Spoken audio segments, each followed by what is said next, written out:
नमस्कार मित्रांनो, या निवडणुकीच्या धुमश्चक्रीमध्ये तुम्हाला फॉर्म ए बी ऐकायला भेटत असेल. पण हा फॉर्म ए बी नक्की असतो तरी काय?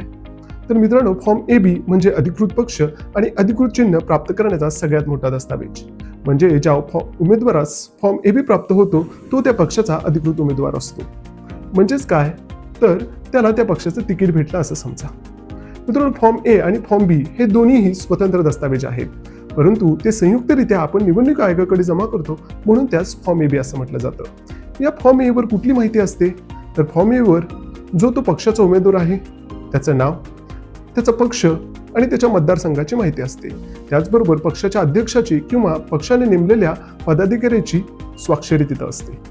फॉर्म बी हा उमेदवारासह पर्यायी उमेदवार असलेला दुसरा फॉर्म.